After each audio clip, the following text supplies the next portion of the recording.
খুব ভাল লাগিল আৰু বিপিএফ দল হিচাপে 15টা সমষ্টিত যেনেকুৱা প্ৰিপাৰেশ্যন হ'ব লাগে হৈ আছে আৰু এইবাৰো আগত বিটিচি নিৰ্বাচন নিচিনা সকলো জাতি জনগোষ্ঠীয়ে আমাক নিশ্চয় সহায় কৰিব। এইটো আমাৰ 100% এটা বিশ্বাস আছে।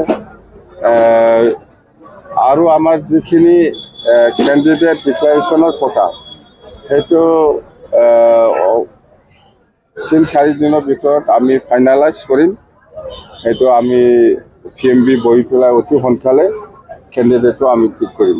মানাছত এনেকুৱা ঠিক হোৱা নাই। কথাটো এনেকুৱা, মানাছ হওক বা বিজনী হওক বা মুছলপুৰ হওক বা তামোলপুৰ বা 15টা সমষ্টিৰ ভিতৰত কোনটো সমষ্টিত বিপিএফ হিচাপে খেলিব, কোনটো সমষ্টিত বিজেপি হিচাপে খেলিব, কোনটো সমষ্টিত UPPL হিচাপে খেলিব, এইবিলাক মুঠতে সমষ্টিবিলাক ঠিক কৰিব পৰা নাই। এতিয়াও অলপ বাকী আছে। অতি সোনকালে আপোনালোকে গম পাব।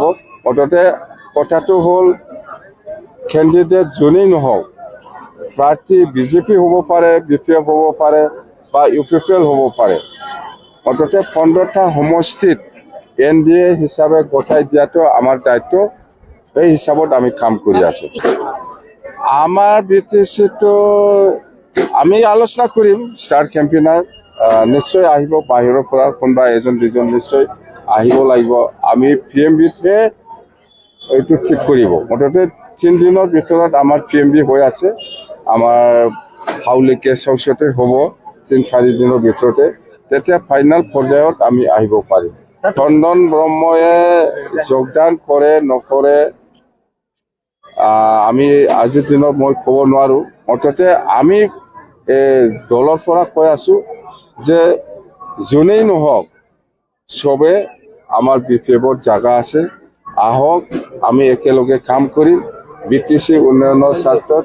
BTCত আমাক শান্তি লাগে, BTCত আমাক একতা লাগে। প্ৰমোদ বড়ো শেষ নহয় সেইটো UPPLৰ কথা। UPPLহে গম পাব। এইটো আমি BPF দলৰ নেতা কৰ্মীসকলে কেনেকৈ ক'ব পাৰিব? এইটো UPPLৰ নেতা কৰ্মীসকলেহে ক'ব পাৰিব UPPL থাকিব না কি হ'ব। এইটো মই ইয়াৰ ওপৰত কমেণ্ট দিয়াটো ঠিক নহয়। নাই, সেইবিলাক দিব পাৰে, চবৰে দিয়াৰ অধিকাৰ আছে।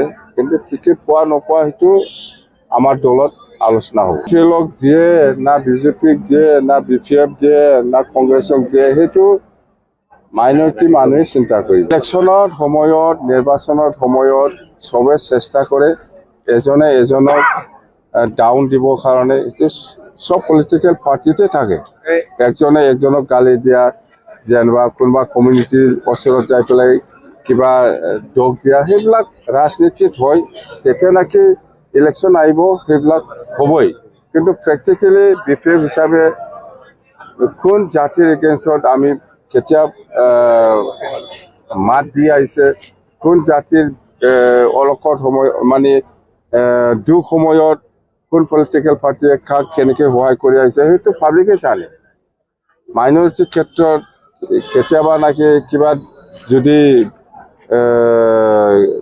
কি কয় এইটো এতিয়া মাইনৰিটিৰ ওপৰত যেতিয়া নাকি কিবা আহে, এই সময়ত BPFে কেনেকুৱা সহায় কৰিছে, যেনিবা ৰাজবংশী কমিউনিটিৰ ক্ষেত্ৰত BPF দল হিচাপে কি কৈ আহিছে বা বঙালীৰ ওপৰত BPF দল হিচাপে কি কমেণ্ট দি আহিছে, সেইবিলাক ৰাইজে বিচাৰ কৰিব। কোনোবা আজিৰ দিনত কোনোবা মাইনৰিটি অঞ্চলত যাই পেলাই বা বেংগলী ওচৰত যাই পেলাই বা কোনোবা ৰাজবংশী অঞ্চলত যাই পেলাই কিবা ক'লে সেইটো পাব্লিকে নামানে।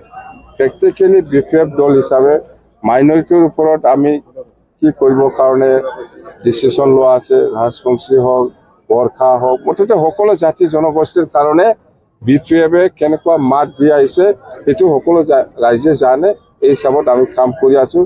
কোনোবা কমপ্লেইন দিলেও সেইটো নচলিব। দিছপুৰ চলযাত্ৰা ৰাকেশ বৰ্মাই আপোনাক কিন্তু সমালোচনা কৰি এইবিলাক মানুহ চিনি নাপায় মই কোন ৰাকেশ।